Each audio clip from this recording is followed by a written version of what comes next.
Début de cette rencontre de National 2 entre le Stade Bordelais qui joue sa survie à Trélissac. Les locaux se mettent en jambe avec une frappe de Patrick Jutang qui ne trouve pas le cadre. Quelques minutes plus tard, Trélissac part à l'offensive.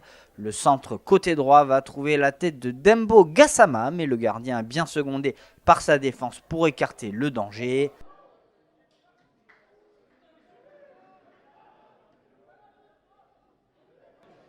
Les joueurs de Nicolas Pires continuent sur leur lancée et vont obtenir un pénalty logique suite à cette faute dans la surface de réparation.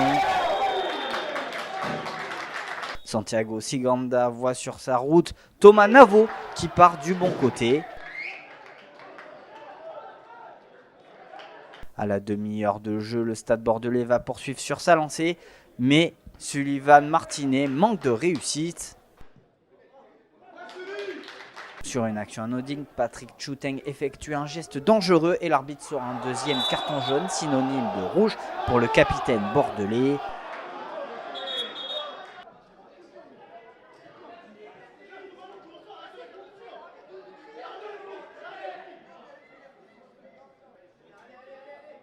Mais les locaux vont croire en eux et sur un joli double contact, Santiago Siganda va solliciter le gardien adverse.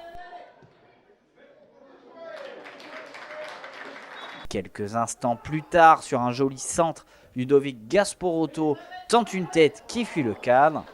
Fin du premier acte sur ce score nul et vierge de 0-0.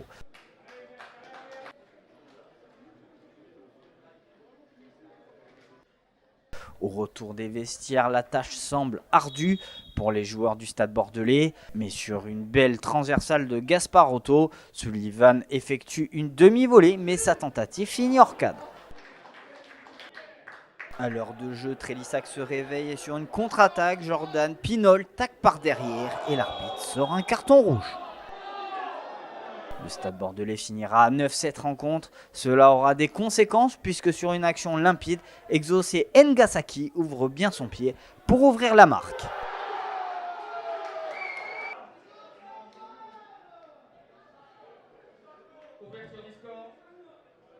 Sur un bon ballon de Thomas Daguerre, Jérémy Grain parvient à frapper, mais le gardien repousse avant que Grain ne reprenne en vain. Le Stade Bordelais se sentant lésé va réagir et sur un tacle par derrière, l'arbitre désigne une nouvelle fois le point de pénalty.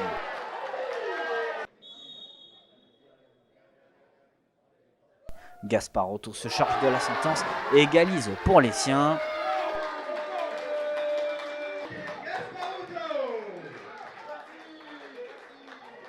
Dans ce temps additionnel complètement fou, les Bordelais vont tenter le tout pour le tout, mais le numéro 7 bordelais bute sur Navo qui effectue une sortie éclair avant que sa défense n'écarte le danger.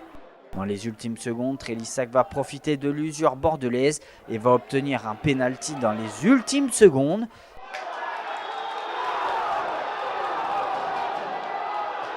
Jérémy Grain s'élance et conclut l'offrande pour donner la victoire dans le Money Time de cette rencontre.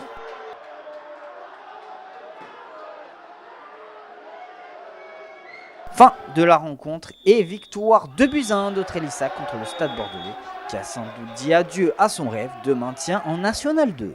Je savais que pour eux c'était le match de la dernière chance, donc il y allait avoir beaucoup de rythme et beaucoup d'impact chez eux. C'était ce qu'on avait prévu.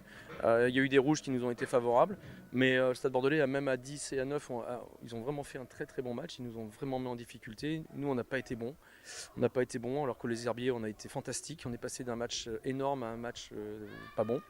Mais bon, l'essentiel, c'est de gagner. Et puis, c'est surtout, même à un partout, il restait une minute, c'est de revenir sur un penalty. Donc, voilà, je suis très fier de mes joueurs. Il y a eu beaucoup de choses encore contre nous. Voilà, on prend 2 rouges. Je pense qu'il y en a un qui est mérité, mais après le penalty à la fin, voilà, ça fait beaucoup. Entre les occasions qu'on loupe et les éléments qu'on ne peut pas maîtriser et qui ne nous aident pas, voilà, on a vraiment l'impression que c'était peut-être le destin de l'équipe, quoi, parce que franchement, les joueurs, moi je viens de les saluer encore tous, ils font des bons matchs comme ils ont fait encore ce soir, quoi, et même à 9 contre 11, on a fait encore des choses, on a eu des occasions et je ne peux pas leur reprocher grand-chose.